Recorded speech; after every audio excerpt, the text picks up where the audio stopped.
Hello everyone, मैं ज्योति ओलानी आपका स्वागत करती हूँ अपने यूट्यूब चैनल पर। फ्रेंड्स, पिछले वीडियो में हमने पढ़ा था बायोलॉजिकल नेचर ऑफ डीएनए।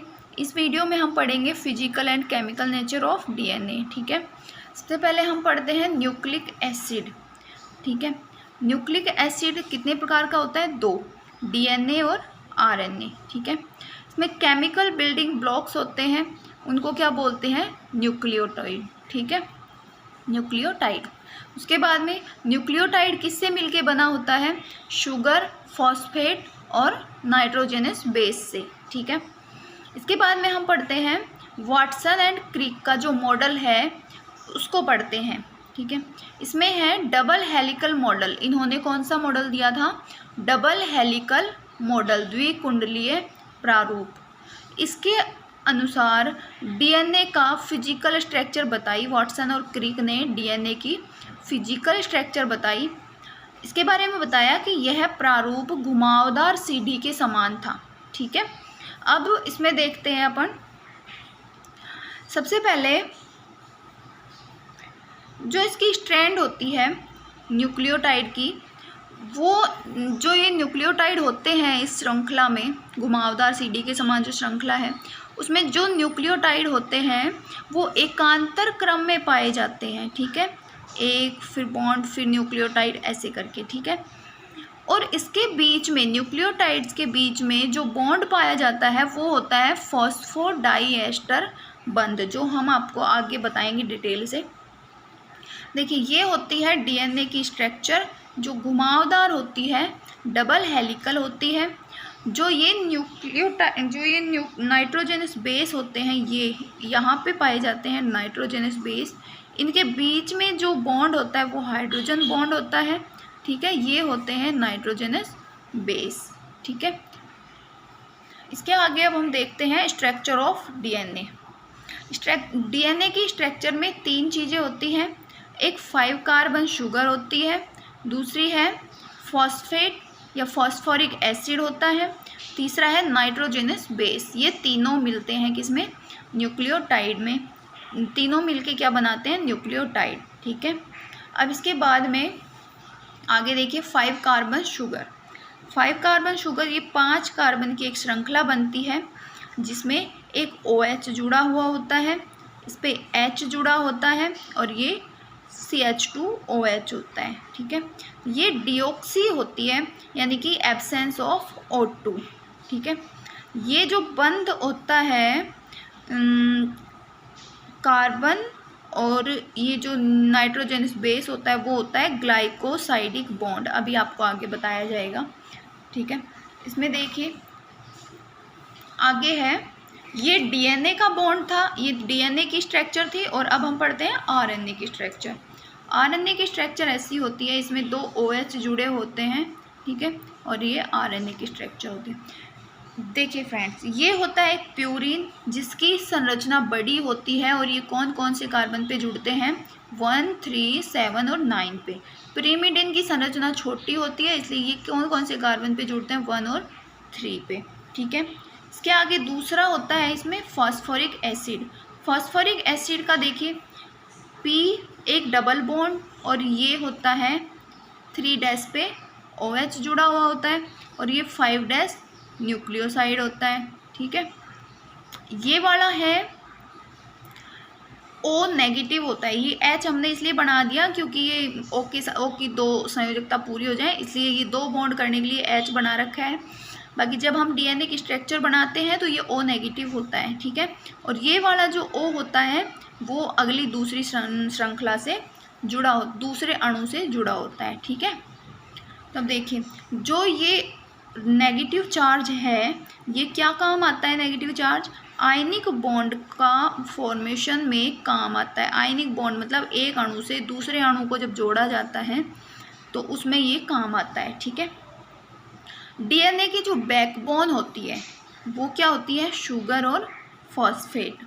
ठीक है, डीएनए पर नेगेटिव चार्ज होता है, हमने पहले भी बताया था। इसके आगे देखिए नाइट्रोजनस बेस। नाइट्रोजनस बेस में क्या होता है?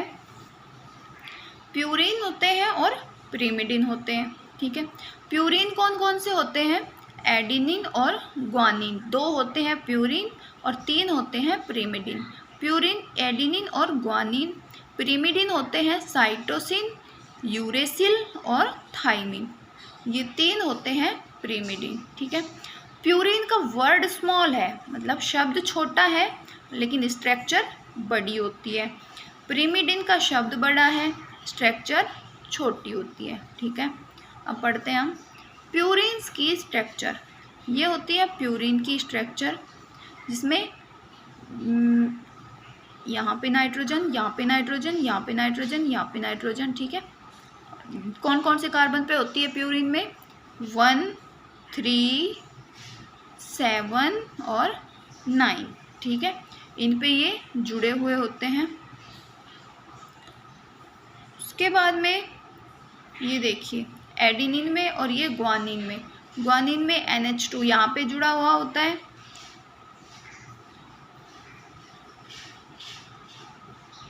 ठीक है। आगे देखते हैं पिरिमिडिन। पिरिमिडिन में संरचना छोटी सी होती है, 3 होते हैं। ये है C साइटोसिन, यूरेसिल और ये ग्वानिन। ठीक है। इसमें ये 2 नाइट्रोजन होते हैं, यहाँ पे ऑक्सीजन होता है और यहाँ NH2 होता ही है। यूरेसिल में ऑक्सीजन और ये ऑक्सीजन 1 और 3 पे ये है नाइट्रोजन, और इसमें ग्वानिन में ऑक्सीजन, यहाँ भी ऑक्सीजन और 2 नाइट्रोजन, लेकिन यहाँ पे एक और CH3 जुड़ा होता है। ठीक है। यहाँ पे 1 और 3 पे नाइट्रोजन होता है और बीच में ये ऑक्सीजन होता है। यहाँ भी 1, 3 पे नाइट्रोजन और ये ऑक्सीजन, और ये 5 पे CH3, 1, 3, 5 पे। ठीक है। चलिए देखते हैं आगे।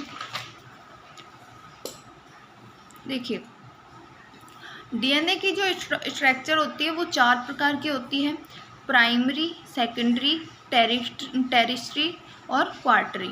ठीक है। प्राइमरी में सिर्फ एक रज्जुक होता है जिसमें ये जुड़े हुए होते हैं। सेकेंडरी में 2 रज्जुक आपस में जुड़े हुए होते हैं। टर्सरी में B, Z और C प्रकार का DNA होता है, मतलब ये इस तरीके का। ठीक है। क्वार्टरी में न्यूक्लियोसोम। ठीक है। आगे पढ़ेंगे अभी हम। तो ये स्ट्रक्चर होती है DNA की, जो मेन स्ट्रक्चर होती है वो ये होती है। इसमें ये इस वाले ऑक्सीजन पे फास्फोरस जुड़ा हुआ होता है, ये नेगेटिव होता है, ये आयनिक बॉन्ड बनाने में काम में आता है। यहाँ पे OH, यहाँ पे CH2, और ये दूसरी संरचना जब जुड़ी तो ये इस वाले ऑक्सीजन पे ये जुड़ गई। ठीक है। ये फास्फोरस जुड़ गया, अगली जो संरचना जुड़ेगी वो यहाँ जुड़ जाएगी। ठीक है।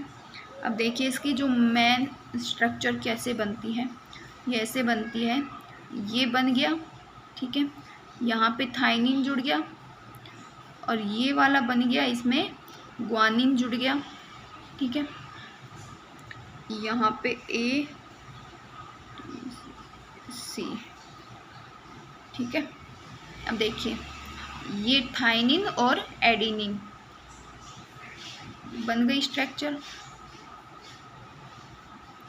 में। देखिए जो थाइमिन और एडिनिन के बीच में है वो डबल बॉन्ड है, और साइटोसिन और ग्वानिन के बीच में जो है वो ट्रिपल बॉन्ड है। ठीक है। अब इसमें 2 प्रकार की संरचना हो रही है, 2 प्रकार की ये स्ट्रैंड है, एक 3' to 5' और एक 5' to 3', मतलब दोनों विपरीत दिशा में होती है। ठीक है। इसके आगे अब हम देखते हैं इसमें बॉन्ड कौन कौन से होते हैं। जो फास्फोरस से जुड़े हुए होते हैं वो है फॉस्फोडाइएस्टर बॉन्ड। इसके बाद में ये है हाइड्रोजन बॉन्ड, और इसके बाद में ये है जिससे ये श्रृंखला ग्वानिन से जुड़ी हुई होती है, ये होता है ग्लाइकोसाइडिक बॉन्ड। ठीक है। जो प्यूरिन्स होते हैं वो N9 पर जुड़े हैं, कार्बन C1 पर। दूसरा है जो एडिनिन और थाइमिन है वो डबल बॉन्ड से, और जो साइटोसिन और ग्वानिन है वो ट्रिपल बॉन्ड से। पिरिमिडिन होते हैं वो N 1 पे जुड़े होते हैं और C 1 से अटैच होते हैं। इसके आगे देखिए कौन कौन से बॉन्ड है। Hydrogen bond between nitrogenous base और PDE फॉस्फोडाइएस्टर बॉन्ड होता है वो बिटवीन 2 NS न्यूक्लियोसाइड, 2 न्यूक्लियोसाइड्स के बीच में होता है। ठीक है, इसके बाद में N ग्लाइकोसाइडिक, ये between sugar and base, sugar शर्करा और क्षार के बीच में होता है। न्यूक्लियोसाइड का नामकरण देखते हैं।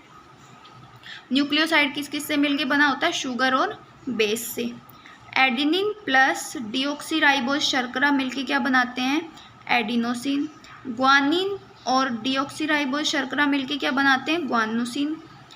साइटोसिल और डीऑक्सीराइबोज शर्करा मिलके क्या बनाते हैं, साइटिडीन।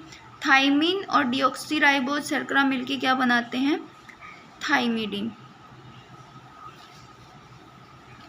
न्यूक्लियोटाइड का नामकरण करते हैं तो न्यूक्लियोटाइड किससे मिलके बना होता है, शुगर, बेस और फॉस्फेट।